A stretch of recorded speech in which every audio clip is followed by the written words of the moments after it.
আজকে আমি আপনাদের শুধুমাত্র সুজি আর ডিম দিয়ে দুই রকম নতুন পদ্ধতিতে তৈরি বাচ্চাদের স্কুল টিফিন বানিয়ে দেখাবো। খেতে এত মজার হয় যে একবার বানিয়ে খাবে আবার বানাতে ইচ্ছে করবে। আসসালামু আলাইকুম বন্ধুরা, কিচেন বাঙালিয়ানা চ্যানেলে আপনাদের সবাইকে স্বাগত জানাই। সবার প্রথমে একটা কড়াইয়ের মধ্যে 1 টেবিল চামচ মতো সয়াবিন তেল দিয়ে দিয়েছি। তেলটা যখন হালকা গরম হয়ে গেছে তখন এখানে খুবই সামান্য পরিমাণ সরষে দিয়ে দিয়েছি। তার সাথেই দিয়ে দিচ্ছি অল্প একটু কারি পাতা কুচি। হাতের কাছে কারি পাতা না থাকলে না দিলেও চলবে। এবার এখানে 1 কাপ পরিমাণ পানি দিয়ে দিচ্ছি। পানিটা যখন ফুটে যাবে তখন অল্প একটু লবণ দিয়ে দিচ্ছি আর দিয়ে দিচ্ছি 1 টেবিল চামচ মতো চিনি। চিনিটা দেওয়ার অবশ্যই চেষ্টা করবেন, তাহলে নাস্তাগুলো খেতে ভীষণ ভালো লাগবে। এবার এখানে আমি দিয়ে দিচ্ছি 1/2 কাপ পরিমাণ সুজি। পানিটার মধ্যে দেখুন খুবই অল্প অল্প করে দিচ্ছি আর নাড়তে থাকছি। একেবারে ঢেলে দিলে আবার দলা পেকে যেতে পারে, তো সেই জন্য বারে বারে অল্প অল্প করে দিয়ে সুজিটাকে নাড়াচাড়া করে নিতে হবে। আর পানির পরিমাণটা কিন্তু এখানে মেপেই নিতে হবে। দেখুন আমি 1/2 কাপ সুজির জন্য কিন্তু 1 কাপ পরিমাণ পানি নিয়েছি। যতটা পরিমাণ সুজি নেবেন ঠিক তার থেকে ডবল পরিমাণ পানি দিতে হবে। 1 কাপ সুজি নিলে 2 কাপ মতো পানি দিতে হবে। তারপর সুজিটা কিছুক্ষণের মধ্যেই দেখবেন এরকম একটা শক্ত ডোয়ের মতো হয়ে যাবে। তখন এটাকে একটা প্লেটের মধ্যে নামিয়ে নিচ্ছি আর একটু ছড়িয়ে ছড়িয়ে দেব, তাহলে তাড়াতাড়ি ঠান্ডা হয়ে যাবে। এটা ঠান্ডা হতে হতে অন্যদিকে আমি একটা সেদ্ধ আলু নিয়ে নিচ্ছি আর একটা সেদ্ধ ডিম। এখানে কিন্তু আপনারা চাইলে শুধুমাত্র আলুও দিতে পারেন কিংবা ডিমও দিতে পারেন, তো আমি দুটোই দিয়ে দিচ্ছি। সুজিটা কিন্তু ঠান্ডা হয়ে গেছে, এখন আমি সেদ্ধ আলুটা গ্রেট করে নিচ্ছি। আলুটা এইভাবে গ্রেট করে দিয়ে দিলে আলুর মধ্যে কিন্তু একটুও দলাভাব থাকবে না। তো আলুটা দেখুন কিছুক্ষণের মধ্যে আমি খুব ভালোভাবে গ্রেট করে নিয়েছি। এবার সেদ্ধ ডিমটাকেও গ্রেট করে নেব। এইভাবে একটা সেদ্ধ ডিম দিয়ে দিলে নাস্তার মধ্যে কিন্তু অনেক সুন্দর একটা ফ্লেভার আসে আর বাচ্চারা কিন্তু খুবই মজা করে খায়। এবার এখানে আমি দিয়ে দিচ্ছি কুচি করে কেটে রাখা গাজর আর দিয়ে দেব পেঁয়াজ। তো আপনারা কিন্তু গাজরটাকে গ্রেট করেও দিতে পারেন, আমি কুচি করে দিয়ে দিয়েছি। ঝালের জন্য অল্প একটু কাঁচামরিচ কুচি দিয়েছি, তারপর ধনেপাতা কুচি দিয়ে দিচ্ছি আর দিয়ে দেব স্বাদ মতো লবণ। যেহেতু আমি লবণটা সুজির মধ্যে দিয়েছি তাই সেদ্ধ আলু যেহেতু দিলাম, তো সেই জন্য আবারও স্বাদ মতো একটু লবণ দিয়ে দিয়েছি। খুবই সামান্য ধনে গুঁড়ো আর জিরে গুঁড়ো দিয়ে দিয়েছি আর তার সাথে চাট মশলা দিয়ে দিচ্ছি। চাট মশলা হাতের কাছে থাকলে অবশ্যই দেওয়ার চেষ্টা করবেন, তাহলে নাস্তাগুলো খেতে ভীষণ ভালো লাগবে। আর যদি না থাকে তাহলে একটু করে লেবুর রস দিয়ে দিতে পারেন। তারপর হাতের মধ্যে একটু করে তেল মাখিয়ে নিয়েছি, দিয়ে সব কিছু একসঙ্গে ভালোভাবে মেখে নিয়েছি। হাতের মধ্যে তেল লাগিয়ে মাখলে দেখবেন খুব একটা লেগে লেগে যাবে না, আর মাখতেও সুবিধা হয়। তো সব কিছু মাখানো হয়ে গেছে, এখন এটাকে সেট করে নিতে হবে নাস্তাগুলো কেটে নেওয়ার জন্য। তার জন্য আলাদা একটা প্লেটের মধ্যে অল্প একটু তেল মাখিয়ে নেব, তাহলে নাস্তাগুলো কাটার সময় কিন্তু খুব সহজেই উঠে আসবে। এবার এখান থেকে প্লেটের মধ্যে নিয়ে নিচ্ছি। এবার এটাকে আমি 4 কোণা করে সেট করে নেব। একটু পাতলা করে নাস্তাগুলো তৈরি করব, তাহলে খেতে অনেক বেশি মুখরোচক হবে আর অনেক বেশি মুচমুচেও হবে। তো দেখে নিশ্চয়ই বুঝতে পারছেন চারিদিকটা কিন্তু এক সমানভাবে আমি এটাকে সেট করে নিয়েছি। এখন এটাকে কেটে নেব। তো কেটে নেওয়ার জন্য ছুরিটার মধ্যে অল্প করে একটু তেল মাখিয়ে নিয়েছি, তাহলে লেগে লেগে যাবে না। এবার এটাকে আমি লম্বা লম্বা পিস করে কেটে নিচ্ছি। তো 4 ভাগে ভাগ করে নেওয়ার পর আবার এটাকে মধ্যে থেকে কেটে নেব। আপনারা নাস্তাগুলো যে কোনো শেপে তৈরি করে নিতে পারেন। দেখুন কত সহজেই একটা নাস্তা উঠে আসলো। তো কোনো রকম চিন্তার কারণ নেই, সবগুলো নাস্তা খুব সহজেই উঠে আসবে। এবার আমি আরও একটি কাজ রেডি করে নেব। এদিকে আলাদা একটা বাটির মধ্যে কর্নফ্লাওয়ার নিয়েছি আর পানি নিয়েছি। তারপর পাতলা করে একটা ব্যাটার তৈরি করে নেব। তো দেখুন খুবই পাতলা করে ব্যাটারটা আমি তৈরি করে নিয়েছি। এবার এই নাস্তাগুলোকে একটু সুন্দর করে চারিদিকটা শেপ দিয়ে নিচ্ছি। তো এবার এই নাস্তাটাকে আমি এই কর্নফ্লাওয়ারের ব্যাটারের মধ্যে ভালোভাবে ডুবিয়ে নেব। তারপর এটাকে তুলে নিয়ে ব্রেড ক্রাম্বসের ওপর কোট করে নিতে হবে। তো আমি এখানে টোস্ট বিস্কুটকে গুঁড়ো করে নিয়েছি। তো টোস্ট বিস্কুটের গুঁড়ো দিয়ে খুব সুন্দর করে কোটিং করে নেব। হাতের কাছে ব্রেড ক্রাম্বস না থাকলে আপনারা এইভাবে টোস্ট বিস্কুটের সঙ্গে কোট করে নিতে পারেন। এবার এটাকে আমি ডবল কোট করব। তো আবারও এটাকে কর্নফ্লাওয়ারের মধ্যে ভালোভাবে ডুবিয়ে নেব। তারপর তুলে নিয়ে এটাকে আবারও বিস্কুট গুঁড়োর মধ্যে খুব সুন্দর করে কোট করে নেব। এই তো এইভাবে একটা নাস্তা আমাদের রেডি করা হয়ে গেল। ঠিক একইভাবে আমি বাকি নাস্তাগুলোকেও রেডি করে নেব। তো দেখুন বন্ধুরা, সবগুলো নাস্তা আমি কিন্তু তৈরি করে নিয়েছি। এবার এগুলোকে ভেজে নিলেই হয়ে যাবে। আপনারা চাইলে এগুলোকে ডিপ ফ্রিজে সংরক্ষণ করেও রাখতে পারেন। যখন ইচ্ছে হবে তখন ভেজে খাওয়া যাবে। এবার তেলটাকে খুব ভালোভাবে গরম করে নিয়ে আমি এই নাস্তা দুটোকে দিয়ে দিয়েছি। আমি এখানে দুটো করে নাস্তাগুলো ভেজে নিচ্ছি। এবার একদিকটা হালকা ভাজা হয়ে গেলে এটাকে উল্টে দিচ্ছি। তারপর দুই দিকটা খুব সুন্দর করে একটু ক্রিস্পি করে ভেজে তুলে নেব। তাহলে বন্ধুরা, আজকের এই সুজি আলু ডিমের নাস্তা রেসিপিটি আপনাদের কেমন লাগলো অবশ্যই কমেন্ট করে জানাবেন। আর ভালো লাগলে একটা লাইক শেয়ার করে দেবেন। আর আমার এই সহজ রেসিপিগুলো যদি ইউটিউব চ্যানেল থেকে দেখে থাকেন চ্যানেলটি সাবস্ক্রাইব করে দেবেন। আর ফেসবুক পেজ থেকে দেখে থাকলে পেজটি ফলো করে দেবেন। তো দেখুন, ঠিক একইভাবে সবগুলো নাস্তা আমি ভেজে নিয়েছি আর টমেটো সসের সঙ্গে পরিবেশন করে নিচ্ছি।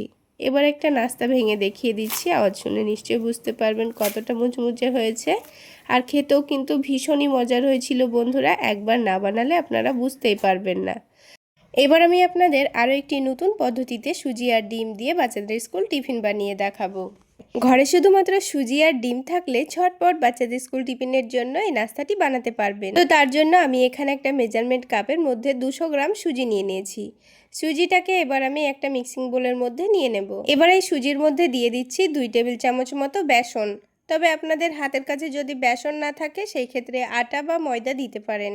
তবে বেসন দেওয়ারই চেষ্টা করবেন, তাহলে নাস্তাটা খেতে ভীষণই টেস্টি হয়। তারপর এর মধ্যে দিয়ে দিচ্ছি স্বাদ মতো লবণ। তার সাথেই 1 চা চামচ মতো চিনি দিয়ে দিচ্ছি। চিনি দেওয়ার চেষ্টা করবেন, তাহলে নাস্তাটা খেতে ভীষণই টেস্টি হয়। আর ঝালের জন্য খুবই সামান্য পরিমাণ মরিচের গুঁড়ো দিয়ে দিচ্ছি। আপনারা চাইলে চিলি ফ্লেক্সও দিতে পারেন। এর টেস্টটা একটু যেন ভালো আসে সেই জন্য অল্প একটু চাট মশলাও দিয়েছি। তারপর শুকনো উপকরণগুলো ভালোভাবে মিশিয়ে নিচ্ছি। এবার এখানে একটা ডিম দিয়ে দেব। ডিম দিলে নাস্তাগুলো খেতে কিন্তু আরও অনেক বেশি টেস্টি হয়। তাছাড়া নাস্তাটা প্যান থেকে উঠানোর সময় কিন্তু ভেঙে যাওয়ারও কোনো ভয় থাকে না। আর এখানে নিয়ে নিচ্ছি 1 কাপ উষ্ণ গরম পানি। এখানে কিন্তু সুজির ব্যাটারটা তৈরি করার জন্য উষ্ণ গরমই পানি নিতে হবে, তাহলে সুজিটা কিন্তু খুবই অল্প সময়ের মধ্যে ভিজে যাবে। তো পানিটা কিন্তু একেবারে পুরোটা দিয়ে দিচ্ছি না, বারে বারে অল্প অল্প করে দিয়েই আমি ব্যাটারটা তৈরি করে নেব। আর এই ব্যাটারটা তৈরি করতে কিন্তু পুরোপুরি 1 কাপ পরিমাণ পানি লাগবে না, অল্প একটু পানি আমি রেখে দিয়েছি, কারণ এই ব্যাটারটা একটু ঘন করেই তৈরি করে নিতে হবে। তো এখন এই ব্যাটারটাকে আমি অন্তত 5 মিনিট মতো রেস্টে রাখবো। ততক্ষণে কিন্তু ডিমের একটা পুর তৈরি করে নেব। আর এই ডিমের পুরটা তৈরি করতে মাত্র 5 মিনিট সময় লাগবে, খুব বেশি সময় লাগবে না। তো তার জন্য একটা বাটির মধ্যে 2টো ডিম ভেঙে নিচ্ছি। তারপর এর মধ্যে দিয়ে দেব অল্প একটু পেঁয়াজ কুচি। তারপর দিয়ে দিচ্ছি অল্প একটু গাজর কুচি। হাতের কাছে গাজর না থাকলে না দিলেও চলবে। ঝালের জন্য একটা কাঁচামরিচ কুচি দিয়েছি, আপনারা কিন্তু ঝালের পরিমাণটা বাড়িয়েও দিতে পারেন। স্বাদ মতো লবণ দিয়ে দিয়েছি আর খুবই সামান্য পরিমাণ চাট মশলা দিয়েছি। এখন আর এই ডিমের মধ্যে কোনো রকম মশলা দেব না, খুব ভালোভাবে মিশিয়ে নেব। তো হ্যান্ড উইক্সের সাহায্যে সব কিছু ভালোভাবে ফেটিয়ে নিয়েছি। এবার এই ডিমটাকে ভেজে নিতে হবে। তার জন্য কড়াইয়ের মধ্যে 2 টেবিল চামচ মতো সয়াবিন তেল দিয়ে দিয়েছি। তেলটা যখন ভালোভাবে গরম হয়ে যাবে ডিমটাকে দিয়ে দিয়েছি। তারপর অনবরত নাড়াচাড়া করে ডিমের ভুজিয়া বানিয়ে নেব। তারপর অনবরত নাড়াচাড়া করে যেতে হবে যতক্ষণ না ডিমটার কাঁচা ভাব চলে যাচ্ছে আর ডিমটা কিন্তু ভুজিয়ার মতো লাল লাল হয়ে যাচ্ছে। তো দেখুন, কিছুক্ষণের মধ্যে কিন্তু ডিমটা খুব সুন্দর ভেজে নিয়েছি। এবার ডিমটাকে একটা প্লেটের মধ্যে তুলে নেব। তো পুরো ডিমটাকে আমি প্লেটের মধ্যে তুলে নিয়েছি। আর এদিকে দেখুন, সুজির ব্যাটারটাও কিন্তু আগের থেকে অনেকটাই ঘন হয়ে গেছে। তো আমি আপনাদের একটা চামচ দিয়ে দেখিয়ে দিচ্ছি সুজির ঘনত্বটা। ঠিক এইভাবেই কিন্তু ব্যাটারটা তৈরি করতে হবে। ব্যাটারটা কিন্তু খুব বেশি পাতলা হলে চলবে না। নাস্তাটা তৈরি করার আগে মুহূর্তে আমি এখানে 1 চা চামচ দিয়ে দিচ্ছি বেকিং পাউডার আর হাফ চা চামচ দিয়ে দিচ্ছি বেকিং সোডা। আর তার সাথেই অল্প একটু লেবুর রসও দিয়ে দেব। এবার সব কিছু একসঙ্গে ভালোভাবে ফেটিয়ে নিতে হবে। কিছুক্ষণ ভালোভাবে ফেটালেই দেখবেন ব্যাটারটা আগের থেকে অনেকটা হালকা হয়ে যাচ্ছে। তো ব্যাটারটা কিন্তু আমাদের এখন একদম রেডি। এবার আমি আপনাদের নাস্তাটা বানিয়ে দেখিয়ে দিচ্ছি। তো নাস্তাটা বানানোর জন্য কিন্তু খুব বেশি তেলের প্রয়োজন হয় না। তো আমি 1 টেবিল চামচ মতো সয়াবিন তেল প্যানের মধ্যে দিয়ে প্যানের হাতলটা ধরে দুলিয়ে দিয়েছি, দিয়ে প্যানের চারিদিকে ভালোভাবে ছড়িয়ে দিয়েছি। এবার যখন তেলটা হালকা গরম হয়ে যাবে তখন এখান থেকে 2 চামচ ব্যাটার দিয়ে এই প্যানের চারিদিকে একটু ভালোভাবে ছড়িয়ে দিচ্ছি। রুটির মতো গোল করে শেপ দিয়ে নিতে হবে। তারপর ঢাকনা দিয়ে ঢেকে লো আঁচে এটাকে 3 থেকে 4 মিনিট মতো এভাবে রেখে দেব, যতক্ষণ না পর্যন্ত ওপরের দিকটা ভালোভাবে শুকিয়ে আসছে। তো দেখুন গ্যাসের ফ্লেমটা লোতে রেখেছিলাম আর ওপরের দিকটাও কিন্তু খুব সুন্দর শুকিয়ে গেছে। এবার এর ওপর থেকে বেশি পরিমাণে টমেটো সস দিয়ে দিচ্ছি, তাহলে নাস্তাগুলো খেতে কিন্তু দারুণ লাগবে। তারপর চামচের সাহায্যে কিন্তু সসটাকে রুটির চারিদিকে ভালোভাবে ছড়িয়ে দিয়েছি। তারপর পুরো ডিমের ভুজিয়াটা আমি এর ওপরে দিয়ে দেব, তারপর একটু গোল করে সেট করে দেব। তারপর ওপর থেকে শসা কুচি দিয়ে দিচ্ছি। শসা দেওয়াটা সম্পূর্ণ অপশনাল, আপনারা চাইলে বাদ দিতে পারেন। তো শসা দেওয়ার পর আবারও ওপর থেকে টমেটো সস দিয়ে দিচ্ছি। আপনারা চাইলে এখানে অল্প একটু চিজও গ্রেট করে দিতে পারেন। যেইটুকু সুজির ব্যাটার বেঁচে ছিল সেই সুজির ব্যাটারটা আমি ওপর থেকে আলতো হাতে দিয়ে দিচ্ছি। সুজির ব্যাটারটা চারিদিকে এমনভাবে দিতে হবে যেন ডিমের পুরটা খুব ভালোভাবে ঢেকে যায়। তো ভালোভাবে দেওয়ার পর এটাকে ঢাকনা দিয়ে ঢেকে আবারও আমি 3-4 মিনিটের জন্য লো আঁচে রেখে দিয়েছিলাম। তারপর দেখুন ওপরের দিকটা আবারও খুব সুন্দর হয়ে গেছে। এবার ওপর থেকে আবারও আমি 1 টেবিল চামচ মতো সয়াবিন তেল দিয়ে দিচ্ছি। তারপর এই নাস্তাটাকে আলতো হাতে উল্টে দিতে হবে।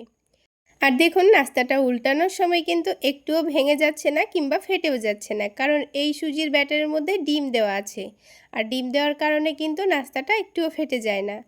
তো দেখুন উল্টে দেওয়ার পরে আবারও আমি ঢেকে দিয়েছিলাম। তারপর এটাকে একটু চেপে চেপে সেঁকে নিচ্ছি।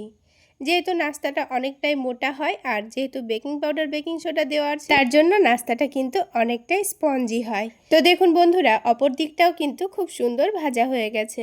এখন আমি নাস্তাটা নামিয়ে নেব।